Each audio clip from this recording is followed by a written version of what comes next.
From a very early age, without you realizing it, an idea was planted inside you. The idea that you are not enough.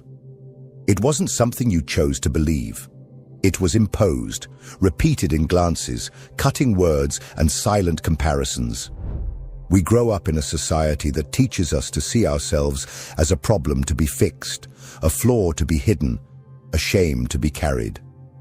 School, family, friends, the media, all participate in this invisible construction, and little by little, you begin to believe that there is something fundamentally wrong with being who you are.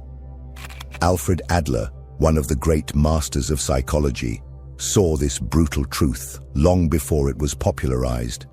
He understood that the feeling of inferiority is not natural.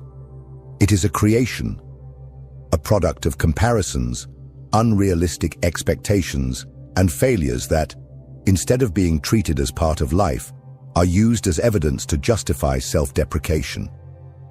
You were not born hating yourself. You were taught to do so. And as long as you continue to carry this belief as if it were your own, you will remain chained to a lie that was not created by you, but that now only you can destroy.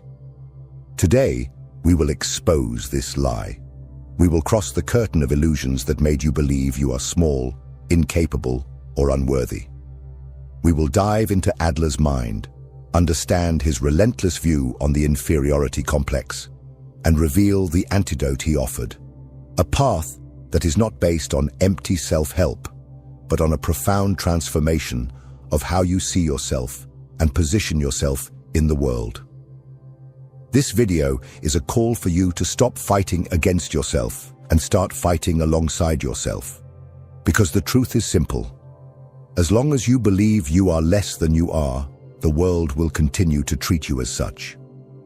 If you are ready to face the origin of your pain and take back the power that has always been yours, stay with me. Let's destroy the lie. Let's rebuild your self-image. And this time, consciously. At the beginning of the 20th century, Alfred Adler, breaking away from the more deterministic views of psychoanalysis, introduced one of the most powerful and dangerous concepts in psychology, the inferiority complex.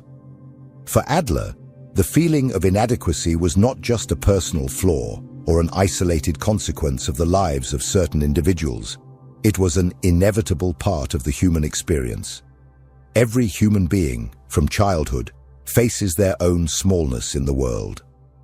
We are fragile, powerless, dependent. And it is this initial feeling that becomes the fertile ground where the inferiority complex can flourish.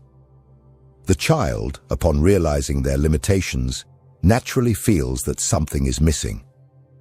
This feeling, in itself, is not destructive. On the contrary, Adler believed that this perception of inferiority could be the driving force for overcoming, for growth, and for the construction of great achievements. The strength that drives great deeds arises from the awareness that we are not yet what we could be. It is the tension between who we are and who we can become that fuels our desire to evolve. The problem is that this healthy impulse is easily corrupted. And it is here that the origin of true poison begins. When the child is constantly exposed to criticism, disdain, rejection, comparisons, and unattainable expectations, the feeling of inferiority ceases to be a stimulus for growth and transforms into an open wound, into a painful conviction that they are, at their core, inadequate. It is not that they need to grow. It is that they believe something in their nature is irreparably wrong. Families often unconsciously plant these seeds by making disproportionate demands, by comparing children to one another, by projecting their personal frustrations onto the children. Phrases like, "Why can't you be like your brother? You never do anything right," or even the cold silence in the face of a failed attempt create, within the young person, a poisonous narrative. I am less. I am insufficient. Adler also observed that this feeling is reinforced